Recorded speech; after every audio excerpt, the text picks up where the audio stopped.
судалж байгаа шалтгаан нь юу вэ? За, дэлхийн дахины технологийн хөгжил дэвшил нь шинжлэх ухааны хэрэглээг илүү ихээр шаардж байна. Тухайлбал утасгүй, цэнэглэгч, соромзон галт хэрэг, цахилгаан машин гэх мэт цахилгаан соромзон өргөн хэрэгжилж байна. За, тэгэхээр өнөөдрийн хичээлийн сэдэв маань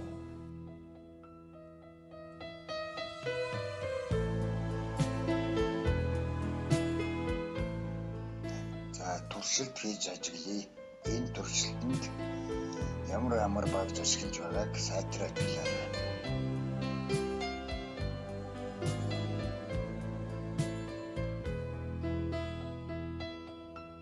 Шилэн ба металл бэмбэрцгийг модон хөрөөр хөрсний дараа ямар үр дүн ажиглаж байгааг сайтар ажиглана.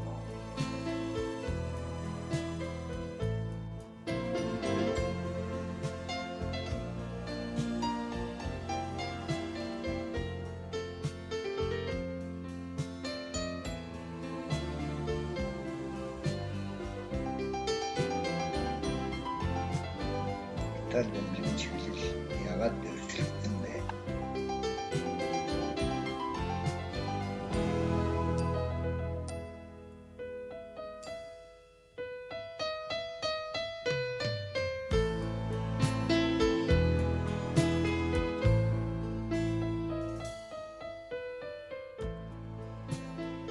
Төмөр зэрэг металлыг өөртөө татдаг бодисыг бид бүхэн соромзон гэж нэрлэдэг.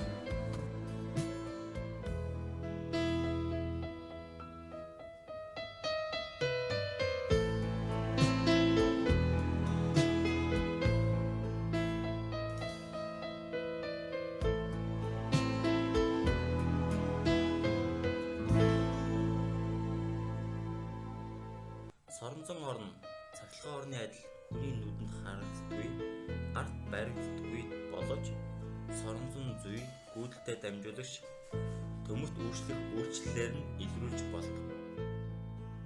Хоёр соромзон ойртолгод талцах эсвэл хохилцох харилцан үйлчлэл илэрдэг.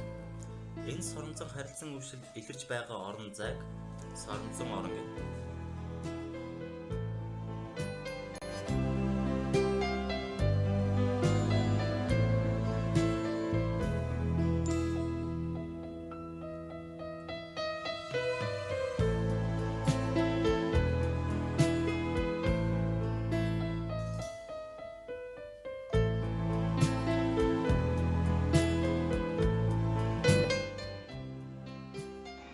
Тогтмол соромзонг нь дэлхийн бэмбэрцгийн нэгэн адил хоёр туйлтай байдаг.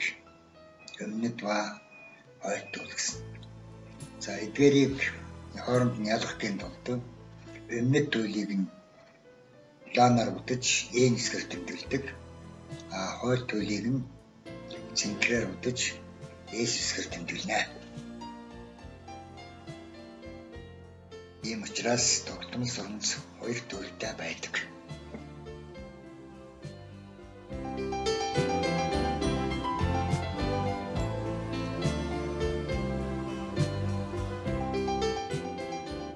Тогтмол соромзонгийн зүрх хэсгүүдэд соромзон чанар хүчтэй илэрх бөгөөд түүний гол хэсэгт соромзон чанар багасдаг.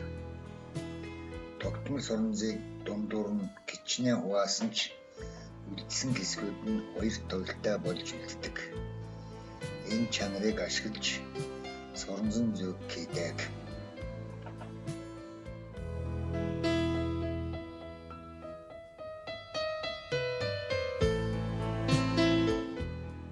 Хоёр ижил туйлаараа соромзон маань яаж түлхэлцэж байгаа нь харагдаж байна.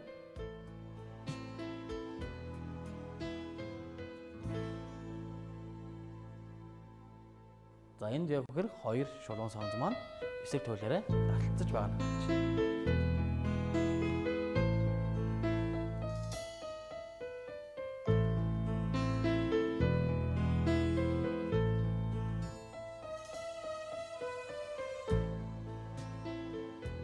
Энэ талтаа ямар туйл үүссэн бэ гэдгийг хэдүүлээ батхын тулд хэдүүлээ.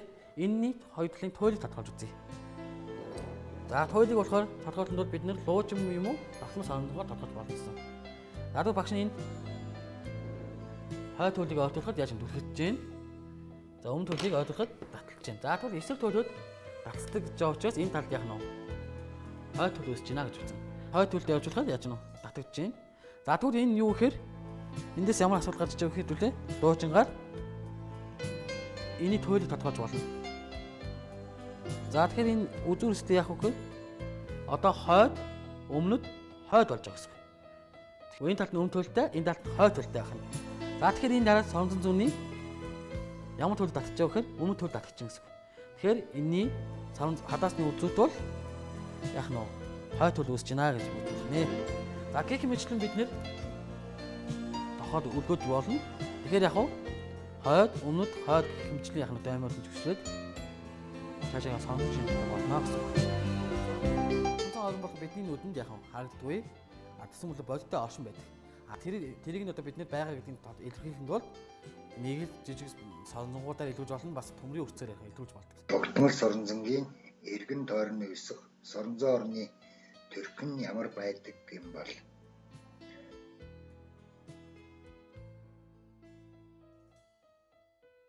үүний тулд цагаан цаасан дээр тогтмол соронзыг байрлуулж дээрээс нь төмрийн нөхцөлийг цацаж тараан байрлуулъя.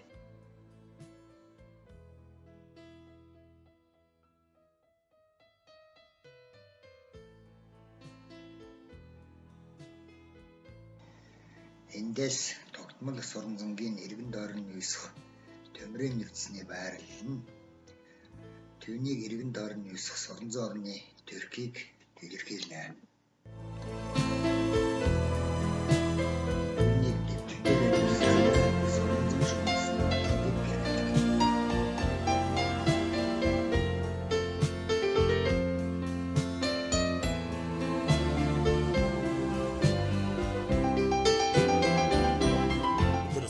Орны шугамыг илүү бодитойгоор туршиж үзье. Энэ туршилтандаа олон тооны соронзон зүүнүүд мөн тогтмол соронзон хэрэглэе. Шулуун соронзон орны төрхийг илрүүлээ. За тэгэхээр шулуун соронзон зүүн төрхийгээд ялгаж. За энд бас мөн адил яах нь хэлбэрийн соронзонтой адилхан шулуун соронзон орны төрх харагдаж байна. За мөн хоёр туйлын орчинд яаж юм бэ? Ихтэй шиг ихтэй харагдаж байна. За туйлаа яхан гол хэсэг яах вэ? Холцсон харагдаж. За эндээс ямар дүн гарч ирэхэд туйлын орчинд соронзон орон ихтэй байдаг. Гол руугаа орогдсон соронзон орон сул байдаг.